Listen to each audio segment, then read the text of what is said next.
무형교회에서 유형교회로 오늘의 묵상입니다. 오늘은 고린도후서 8장 1절에서 15절까지 말씀을 묵상하겠습니다. 성경 말씀을 듣겠습니다. 형제들아, 하나님께서 마게도냐 교회들에게 주신 은혜를 우리가 너희에게 알리노니, 환난의 많은 시련 가운데서 그들의 넘치는 기쁨과 극심한 가난이 그들의 풍성한 연보를 넘치도록 하게 하였느니라.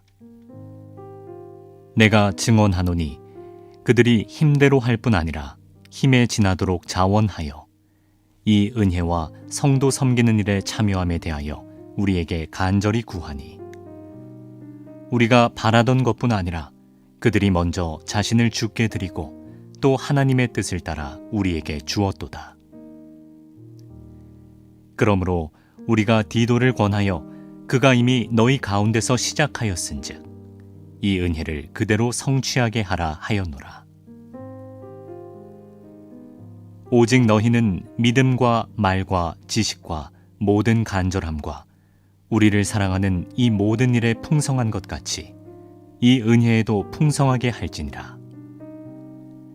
내가 명령으로 하는 말이 아니요 오직 다른 이들의 간절함을 가지고 너희의 사랑의 진실함을 증명하고자 함이로라.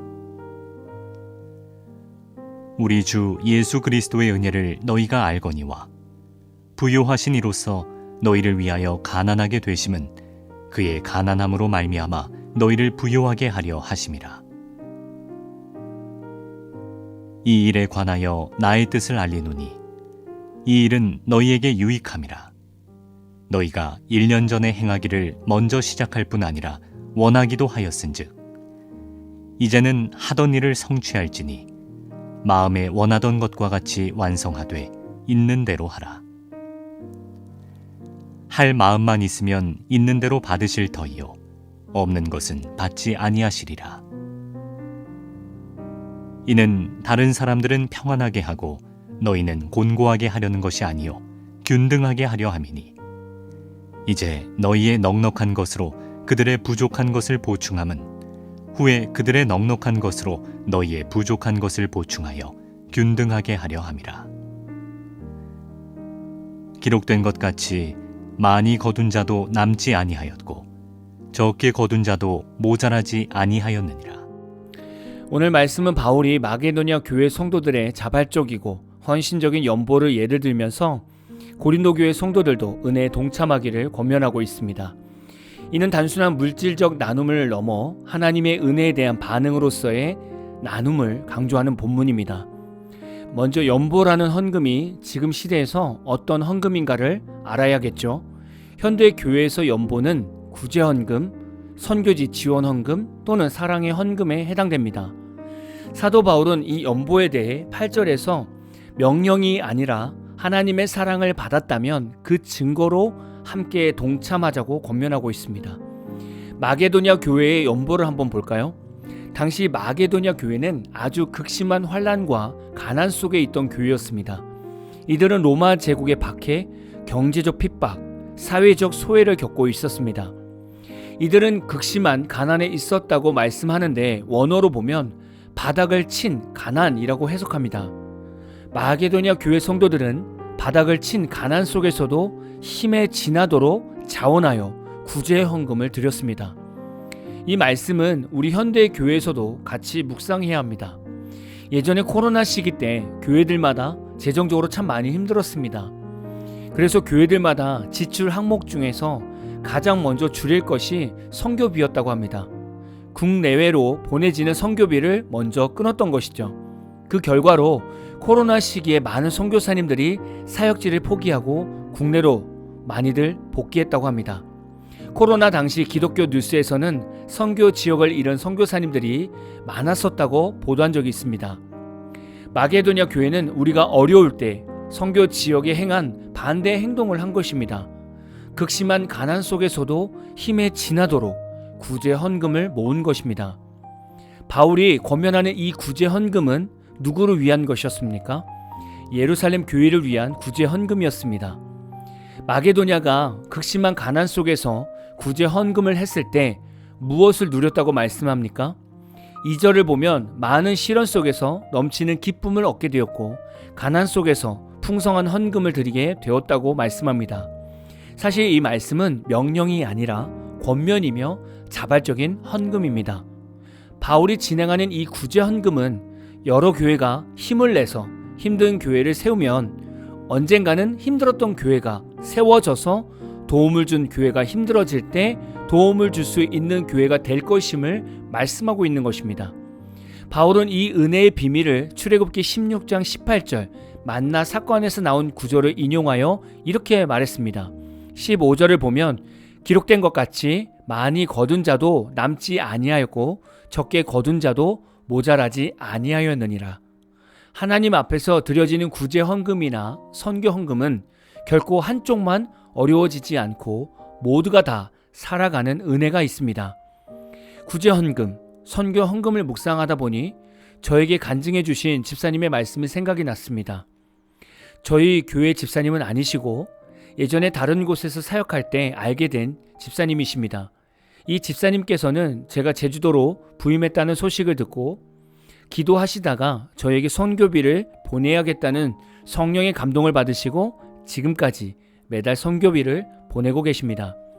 지난 6월 달에 기도 제목을 나눌 겸 해서 통화를 했는데 그때 집사님께서 간증을 해주셨습니다. 저희 교회 선교비를 보내시면서 중간에 경제적으로 너무나 힘든 시기가 있었다고 합니다. 남편 권사님께서 하시는 자영업 일도 별로 거의 없었고 일이 없을 때는 지금도 배달 일까지 해야 하는 어려운 상황이었다고 합니다. 힘들어서 선교비를 끊어야 하나 라는 생각을 하셨다가 하나님께서 주신 감동이 있으니 끝까지 해야겠다는 생각을 하고 극심한 가난 가운데서도 선교비를 보내셨다고 합니다. 그런데 이런 가운데 집사님네는 다른 곳으로 이사를 하게 되었습니다. 그곳에서 아파트 관리를 하는 입주민 회장을 뽑게 되는데 희한하게 집사님을 아는 두 분이 집사님을 회장으로 강력하게 추천하였다고 합니다. 집사님은 이게 하나님의 뜻이 맞는지 어리둥절하고 있을 때 두 분의 강력한 추천으로 아파트 주민 회장이 되었다는 것입니다. 그렇지 않아도 여러모로 힘든데 이걸 하는 게 맞는지 참 고민을 많이 하셨다고 합니다. 그래도 하나님께서 다 뜻이 있어서 맞게 하신 거라고 믿고 성실하게 임하게 되셨다고 합니다. 그런데 감사하게도 회장이 되면서 수고비로 매월 100만 원씩 받게 되었다고 합니다. 저희에게 보내주시는 선교비의 10배 금액을 매달 받게 되셨다는 거죠. 그러면서 하나님께서는 구제하고 선교하시는 것을 결코 잊지 않으신다는 간증을 해주신 겁니다. 저는 이 간증을 들으면서 죄송한 마음이 들면서도 하나님께서는 역시 최고의 하나님이시다라는 고백을 하게 되었습니다. 여러분, 선한 마음으로 구제하고 선교하는 것은 반드시 귀한 열매를 맺게 됩니다. 혹시 여러분 마음에 구제와 선교를 하고 싶으신데 고민 중에 계시다면 오늘 바울이 권면하는 것처럼 명령은 아니지만 자발적으로 실천해 보시기를 권면합니다. 여러분의 구제와 선교가 여러분 주변에 있는 교회들을 반드시 살릴 것입니다. 주변의 어려운 교회들의 힘이 되어 주십시오. 오늘 마무리 찬양은 마커스 워십의 선교사라는 찬양입니다. 찬양 후에는 잔잔한 연주곡이 있습니다. 말씀을 생각하면서 기도하는 시간을 가져보십시오.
살았음을 고백합니다. 주님, 주님의 나라가 세워지는 것이 나의 소원이길 원합니다. 이 시간 말씀 앞에 나아갈 때 믿음의 반석 가운데 내가 세워지기를, 내가 그 교회가 되기를 원한다라고 이 시간 주여 외치시며 나아갑시다.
주